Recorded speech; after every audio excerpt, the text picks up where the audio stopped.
Welcome to On Top of PR with Jason Mudd, presented by Review Maxer. Hello and welcome to On Top of PR. I'm your host, Jason Mudd with Axia Public Relations.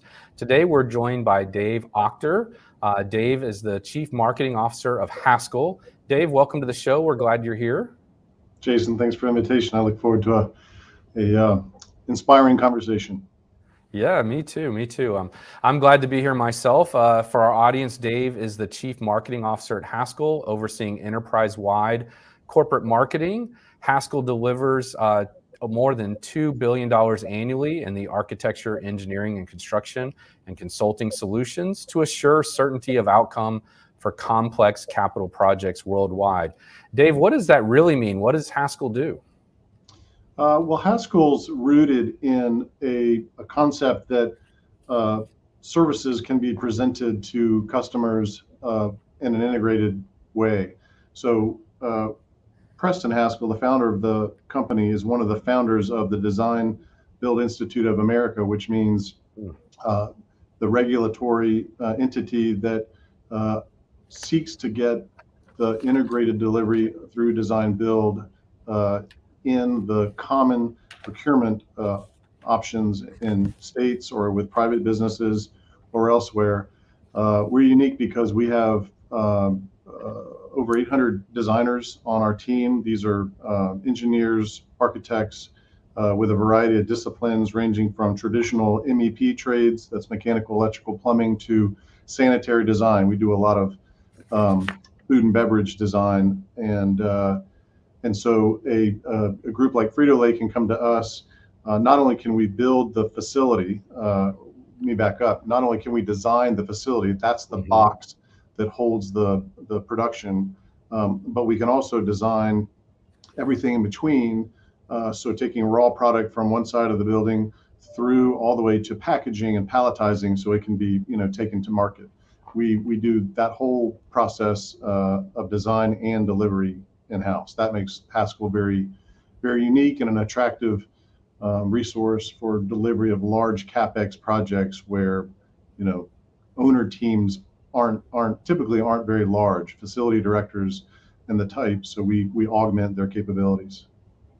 Okay, got it. And Haskell is a global corporation. We are.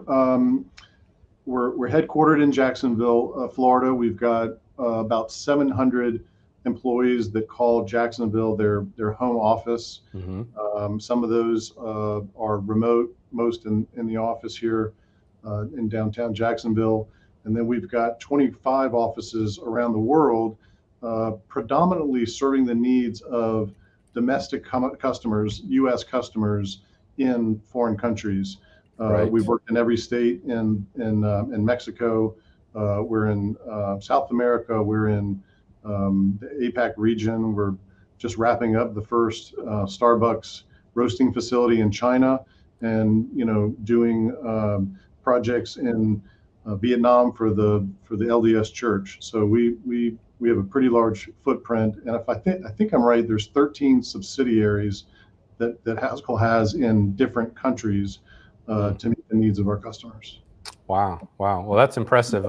I've been fortunate to watch your company grow over the years. And I worked a little bit on the Haskell account when I was an intern many years ago. So I've got some experience, watching your company grow and flourish. And as we were warming up and just kind of talking earlier before we press record, I thought it was really interesting that you said your family has been in the construction business for more than 100 years. Yeah, I can certainly trace. I'm George David Auchter the fourth. My son is the fifth. The original George David Auchter was born in the U.S., but his parents were the immigrating family members from Germany, and we just always had our hands in the design built world. And I feel like I was born knowing how to do certain trades. I don't mean to get too journey of souls kind of thing, but I've tried different things. I've had wonderful opportunities in my career, from professional sports to commercial real estate, but I always come back to construction. And this is a industry that has been slow to adopt marketing and PR technologies that are relatively mainstream in other industries, Right. because we're predominantly focused on technologies that keep our job sites safer, that deliver higher quality projects. So it's been fun to work in a industry where what I consider to be blocking and tackling is somewhat pioneering. And Dave, how did you get into the marketing and PR industry? You know, my degree is in English literature, so I'm the son of a teacher. My mother taught for 31 years, so by golly, I was going to know proper grammar and syntax, and when I graduated from college, I had been working to attract an NFL team to Jacksonville. We were awarded that team in December '93. I wrote the press release. I was so young and naive. I didn't really appreciate the opportunity at the time. Right. And then fielded a team in '95, '6, and '7. And then I met my dream girl, who's been my wife for 25 years. And I just wasn't going to give up my Sundays, which is necessary in that industry. So I just became a storyteller pretty quickly. Our story was about a community that loves football and an ownership group that was willing to make the investment along with the municipal leaders.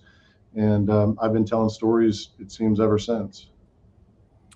I was telling our mutual contact, Karen Mathis, just recently that the day the Jaguars were announced, awarded the franchise team, I was a high school student on a field trip at the Florida Times-Union right up the road from where you office. And yeah. So we all have we all remember where we were when that happened, I guess, those of us that were living in Jacksonville at the time. And like you, I've been married 25 years. So congratulations. College sweetheart. So yeah. Well, Dave, let's get into it. I know the topic we decided to talk about today is no tricks, just content. And you mentioned you're a storyteller. Tell me a little bit more about that. Your thoughts on no tricks and just content. Well, so I described a little bit about Haskell. So lots of markets, lots of services, lots of profiles to be had on projects, lots of subject matter expert profiles. We are typically the #1 ranked food and beverage manufacturer, engineer of manufacturing in the country. So we've got a real breadth of stories to tell. We just hadn't unlocked them.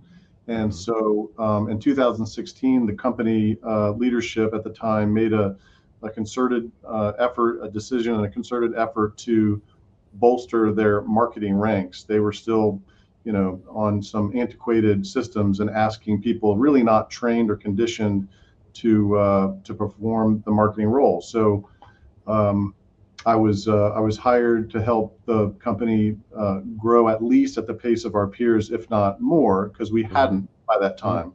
Okay. Still a $600 million company, but really hadn't grown at the pace that we think we should have. So I came in and assessed, what the opportunities were, and I'm going to back up before I talk content, because really what we need at first is the right people, and these are marketers that have significant graphic design skills and experience, and then production efficiency. So over the last 7 years, we've hired about 50 people that span business development and sales and marketing, and they often work very closely together. So from my seat in over corporate marketing, I wanted to unlock those stories and use them in a way that would earn credibility with search engines and human beings. And so that's what we did. We started syndicating content in 2017, 18 to just confirm that we could post content 5 days a week at least. That was regurgitating old content. Then I hired an editor-in-chief. He's the former vice president of audience development for a large newspaper that had been sold recently, or a newspaper chain. and a good friend. So we started generating content. There's some really talented people out there that for $250 or $300 can do an interview and spin up 400, 500 words that we can post, on a daily basis, and that's very carefully curated. We then added this past year a technologist. I would call him an SEO expert, and he's our director of marketing operations, really helping us behind the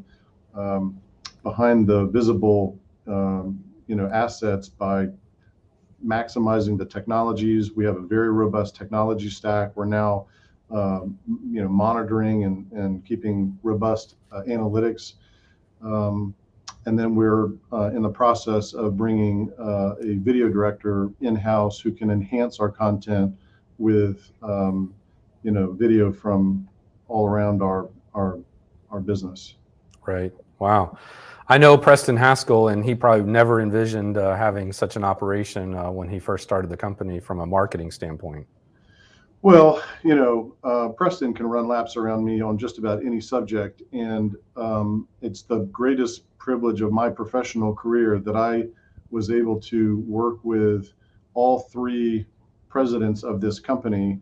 Preston is no longer in the building. He Right. is retired.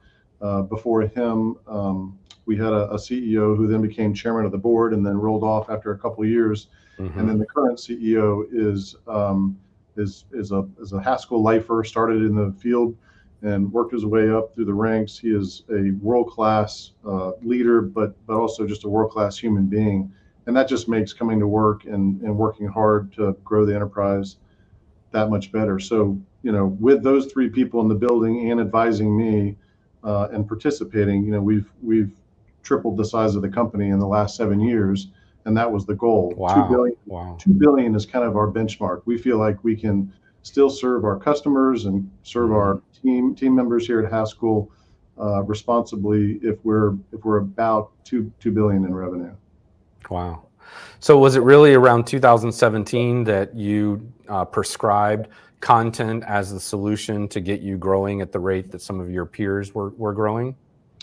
Yeah, but not just content. I talk about business development in three phases. We've enjoyed long-standing relationships. We typically say 70 to 80% of our customers are repeat customers. But as you can imagine, as we've grown, it's taken new customers to help with that growth. Sure. So we've been working for Frito-Lay for decades. But as the plant-based protein market has matured, we've been helping those companies launch their businesses and scale their businesses. So we call that farming, and somewhat crude term, and probably not as crude as hunting. That's Right. the primary objectives of the BD folks is to reach out to new customers. And what I had determined in 16, 17 is that we really hadn't mapped the addressable market, went through a process of doing that, and then identifying who we were working with, who we had worked with in the past, and then who we've just never even reached out to. And so that mindset, when you go into the woods hunting, I'm not a hunter. I hunt at Publix or some other grocery store, but Right. but I've been in the woods, and when you go in the woods, you make sure you're downwind of the game you're hunting, and you have the right gun or the right ammunition. You're wearing the right clothes. My goal was just to get us prepared for what we wanted to do, and that was grow in respective markets. And then the last part is content. So I've mentioned farming and hunting. This is self-selection. These are people that find us through good content, identify us as the as the authority, and just call us or email us. Right. Right. We have enjoyed about a 1,300% increase in LinkedIn referrals as a result of us creating content, publishing it on Haskell.com, pushing it through LinkedIn and other social channels, and we're starting to just kind of monitor the phone, and it rings, and that's a nice way to augment the efforts of our account managers and our business developers. Absolutely. Yeah, Dave, hey, that's very helpful. We're going to take a quick break because we're at the midway point of our show, and then we'll be back with more with Dave Auchter on the other side. Sounds good. You're listening to On Top of PR with your host, Jason Mudd. Jason is a trusted advisor to some of America's most admired and fastest growing brands. He is the managing partner at Axia Public Relations, a PR agency that guides news, social, and web strategies for national companies. And now, back to the show. Hello and welcome back to On Top of PR. We're joined by Dave Auchter from Haskell. Dave, welcome back to the show. Really good conversation thus far. And I wanted to ask you a couple follow-up questions based on what we've already been discussing. First of all, you mentioned earlier your technology stack. Walk us through kind of what that looks like and how it came together.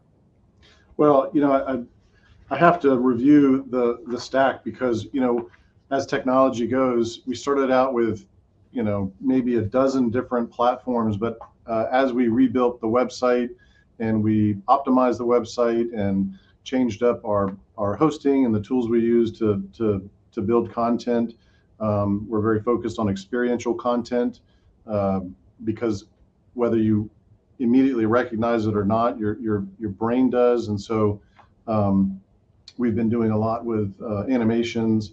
I don't have anybody on staff that does code, but there's some wonderful platforms out there that have pre-coded modules. Ceros comes to mind. If your audience hasn't heard of Ceros, Ceros, it's a really unique platform for creating experiential content. You just need to have people on the design side to populate it with art files, and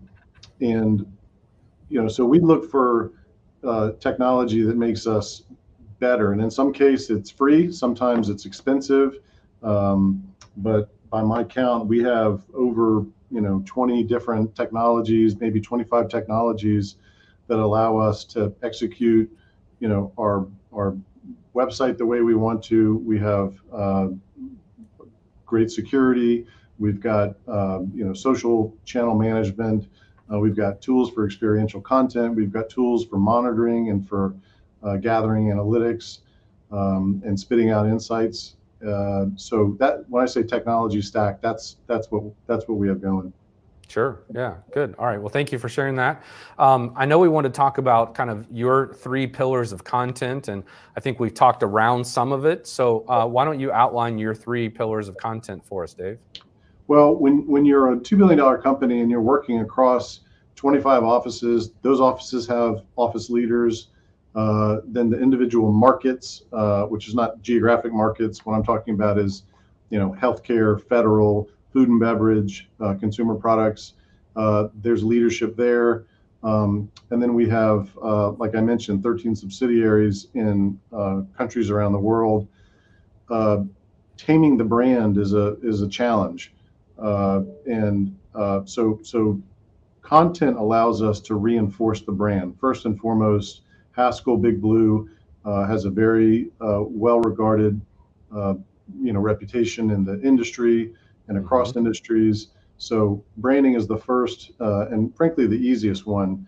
The second one is business development, attracting those self-selectors through good, credible content, consistent content.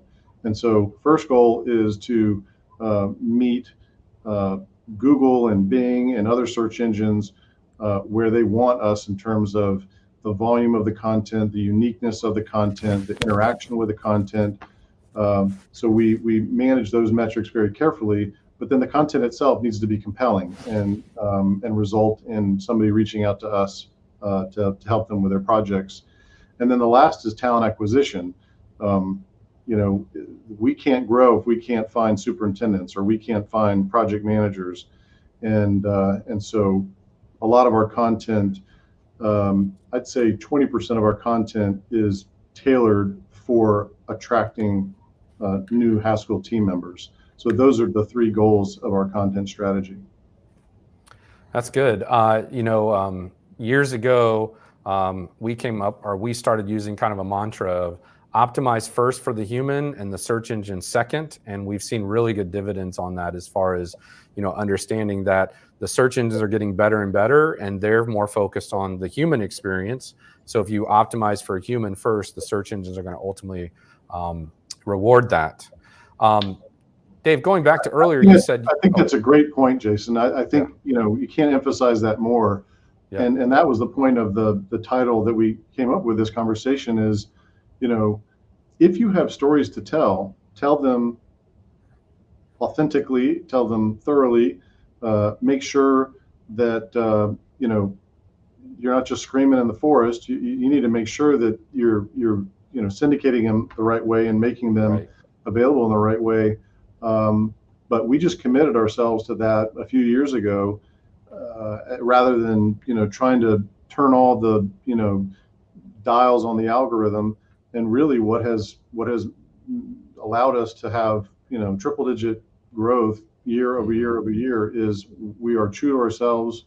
We're true to the stories that we're trying to tell. right. We're diverse in those stories, and then when it's appropriate, we refresh them. If there's been a major change in food sanitary design, Right. we want to report on that because people are seeing us as the authority. Yep. You want to position yourself as the thought leader. And the other thing that I really encourage companies to do, Dave, is to really think about, creating audience focused messages instead of company focused messages, right? Focus the spotlight on your audience and helping them instead of, with empathy messages that, demonstrate that you care, as opposed to just, hey, we're this size company, this many employees, this many divisions, this many offices. Instead, talk about, hey, we know it's hard to find a company you can trust to do these things. We'll help you in that journey, and that kind of thing. So just shifting that focus onto them instead of onto the audience. Yeah, I mean, I couldn't agree more. You know, what's interesting is we're not selling cell phones and we're not selling, heart transplant devices. We're selling design services, engineering, architecture, and construction services. And the people that we work with, either that we're attracting as talent or that are working as facility directors in these facilities around the country, around the world, they worked hard to get an engineering degree. In many cases, they want to put that out there in the world. They put it on LinkedIn. We've got a very, very strong LinkedIn strategy for connecting with people. I'd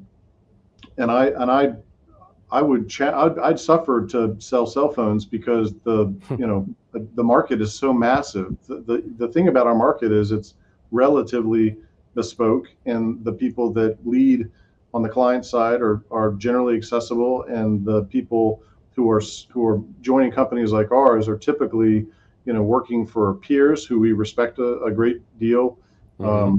or for subcontractors or vendors. And we feel that small universe, even though it's a big universe, but in terms of how we reach out to our desired audience, it's actually pretty narrow and it's proving very accessible. I want to go back to something we've kind of been talking about. You've mentioned safety, you've mentioned talent. What's the role in your mind of corporate communications to create safer job sites? Well, what we would tell you is that it's everybody's job to reinforce safety. So whenever you're on a job site, you should be safe in your own actions. Seek out opportunities to make something safer. Safety drives our business. Mm-hmm. In Right. fact, we often say that we're in the business of managing clients' risk. Right. Typically, that's with large, capex spending and delivering projects that need to spit out the widgets on uh, a very tight timeline. But a major part of that is helping them, deliver these facilities safely. We're fortunate to be one of the leaders in the industry, incredibly talented safety group that oversees the program. But all of us are safety officers Mm-hmm. in some form or fashion. From a communication standpoint, I certainly support our internal messaging, internal training relative to safety. We do a big safety week campaign that's typical across the industry, and then I also serve as the PIO, public information officer, should there be some type of a significant event. Our goal is to have people back home the way they arrived at the office or the job site. But over the history of doing the complex work that we've done, we've got a very robust crisis response plan that I'm part of. I get notifications throughout the day, usually 3 or 4, about incidents that could be somebody gets a laceration. I don't worry too much about those, but if it's an EMS event, I've got to look into it and see if we don't need to get somebody on site and best represent the facts of what's going on. Right. Yeah, it's interesting, Dave. You're really in the business of creating safe products or safe facilities for your customers, and you're also responsible for making sure your employees are safe while they're doing that work. Yeah, I mean, for forever, you and I have been going to, the grocery store and buying a carton of milk or some other food product, and if it's brand new, I generally don't even look at the date. I just crack it open and consume it, and we have no fear that it's going to be dangerous. You've heard the stories over the years, kind of crises in the yogurt industry comes to mind. Long before that, some consumer products that had been tampered with. Certainly the fresh fruit, vegetable fruit market. We're in all those spaces, making sure that stuff is fit for consumption. And Dave, then tell me about your thoughts on the role of kind of corporate communications, public relations, marketing in attracting and recruiting talent and maybe even retaining talent. Well, when I talk to new employees, particularly young employees, I tell them about the mattress. If you're going to buy a mattress, buy a good mattress, because you're going to be on that mattress for a third of your life. Right. And I tell them the same thing with their work. You're going to spend more time in the office than you probably will with your significant other, or your kids, or whatever the case may be. And so I think that we are authentic within our culture as we are in our external communications. We just want to do a good job, do it with people we trust and respect, and serve the needs of our clients. So I probably split my time equally across internal comms and external comms. Internal comms is often in partnership with our LD&E teams. We have extensive engagement initiatives that are going on all the time. Super talented team. So I like to say that I'm in service to everybody inside the walls of Haskell. And I do have some unique initiatives that I own, but I, when you're in service to your teammates, that's a good culture, and that's the way it is here. Yeah. I want to just circle back on something you said earlier, Dave, that I think is really important. You mentioned you started posting content. You started posting content 5 days a week. And I'm really glad you mentioned that, because that's something I really try to hammer home to a lot of companies. For us in our company, we started blogging, and to me, blogging sounds boring. But when we started blogging, around 2004, 5, we doubled our website traffic. And then when we doubled the amount of blogging we were doing, Dave, we doubled our website traffic again. And then we doubled it again, doubled again. And so I think that's kind of what your experience has been too. You start committing to producing good quality content regularly and consistently, with the same kind of tone and the same branding and the same expectation. And then you get rewarded for it by the search engines and by your audience and their loyalty. And is that what your experience was too? Yeah, I mean, there's a compounding interest for sure. And I love that. Yeah. And I just saw a disciplined way to do it, starting with syndication, then creating original content. Very common in companies, and it was the way it was when I joined Haskell. You'll have somebody sending an email out to a group of people saying, "We need your content." Well, these people have a day job, and while they may be very skilled engineers, they may have gone towards engineering because they didn't enjoy writing. And so all we've done is unlocked their great stories by having qualified, people on staff. Again, I mentioned the right people. In the NFL, it was pretty common, and probably still is. You got to have the right people in the right position with the right playbook, and you have to have all three of them, because if you have somebody talented but they're in the wrong job, you know how that ends up. Or if you have talented people and they don't really know what the playbook is, that can cause problems too. But we feel like we've got the talent to syndicate, we've got the talent to create. And by the way, the market for creating talent is very ripe with incredibly talented people, journalists who've been displaced because of the changing climate in media, Right. Really good storytellers, and then now we are turning the dials. Now that we have that system in place, we are turning the technical dials so we can performance manage in a way that you just can't if you're only posting a couple things a week, and That's right. you're asking an admin to write something, or asking somebody that's not a skilled journalist or storyteller. You've got to dedicate the resources, and I bet on those resources maturing into an important part of our business, and that's in fact what's happened. Yeah, I love that. I also love what you said: right people, right position, right playbook. I may borrow that. That's really good, Dave. Public domain, it's all yours. Yeah, thanks. So we're wrapping up here. How might our audience, who has enjoyed hearing from you today, how might they best get connected with you or follow you on social media, or what would be your preferred way for them to connect with you, Dave?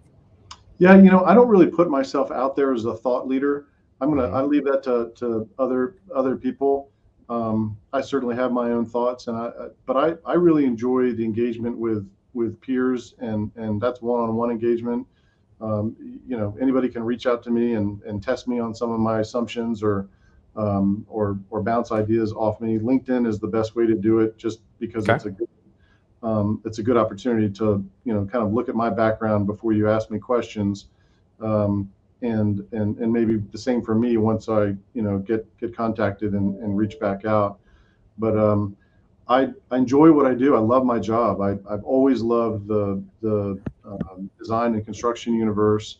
Like I said, my degree is in literature. I love communicating, and I work for a company that's worthy of that. So generally, I'm accessible, most of the time.